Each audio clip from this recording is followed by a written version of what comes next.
onto your hat. Seriously, number one object to go overboard and eaten alive by the redwoods, that ball cap.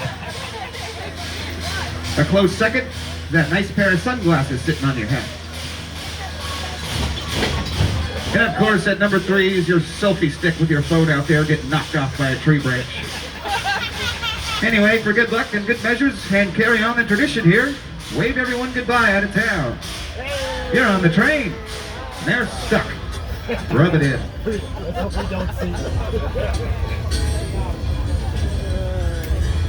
Wave bye to the folks on the train. Have a nice trip.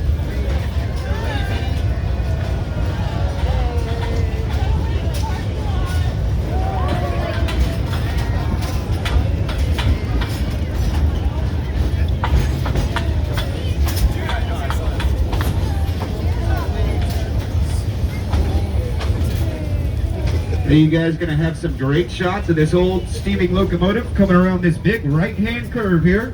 You'll get a good look at the design of our old engine. Take notice that this is not that conventional type of steam engine like you commonly see in those old... You wouldn't see these on the TV back in the old Western films. These would never operate on any main line, at any high speed, at any long distance. This is a gear-driven steam engine, built for logging and coal mining. Very, very powerful.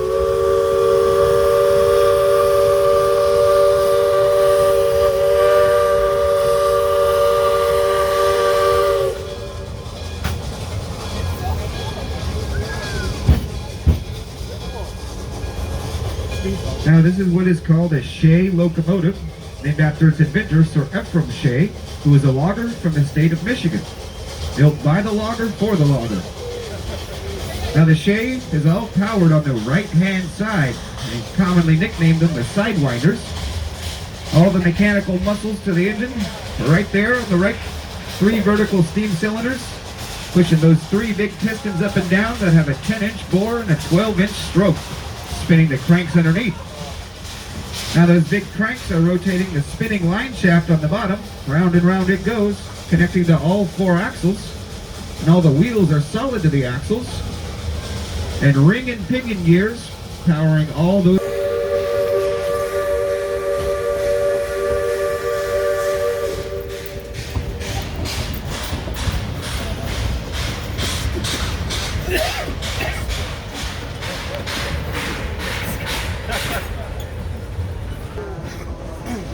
Wonder where they got that phrase, blowing off a little steam.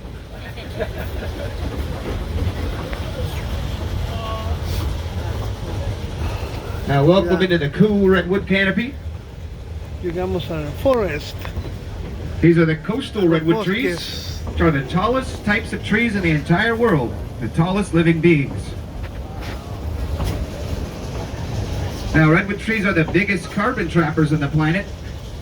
In the lungs of California, taking a nice deep breath of all this fresh forest air, just watch out for the oil smoke. Now we currently have 3 different species of redwoods, and all 3 redwoods are different types of sequoia trees. This coastal redwood is more formally known.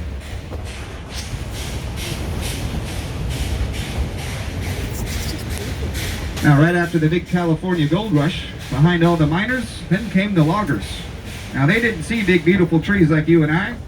They only saw huge gigantic dollar signs everywhere.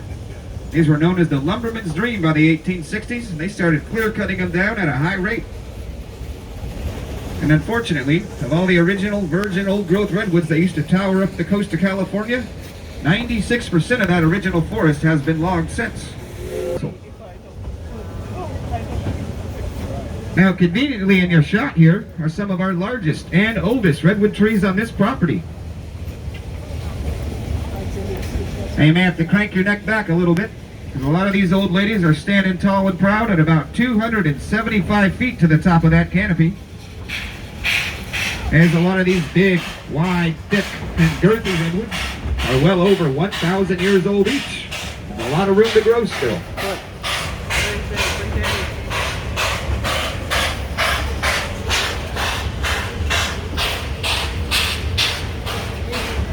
Now the coast redwoods have an average lifespan of about 700 to 800 years.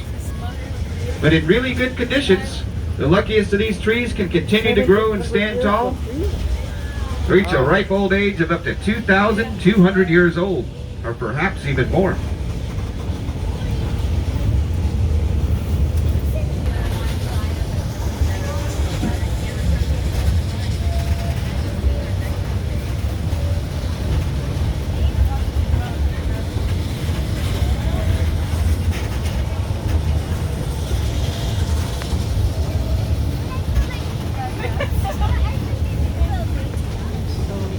Now listen to old Dixiana. She's starting to go to work. We're picking it up a notch.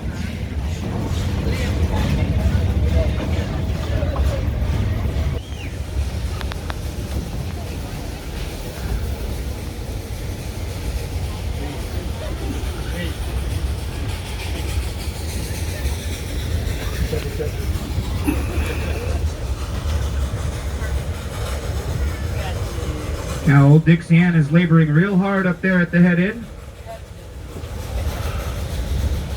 We're sending this train straight up the mountain from here. Look how steep it just got. Now this is exactly what these old gear-driven logging steam engines were designed to do best. Everything those conventional type of steam engines, like in those old westerns with those huge driver wheels and the side rods and all that, they'd be at the bottom spinning out, couldn't keep any train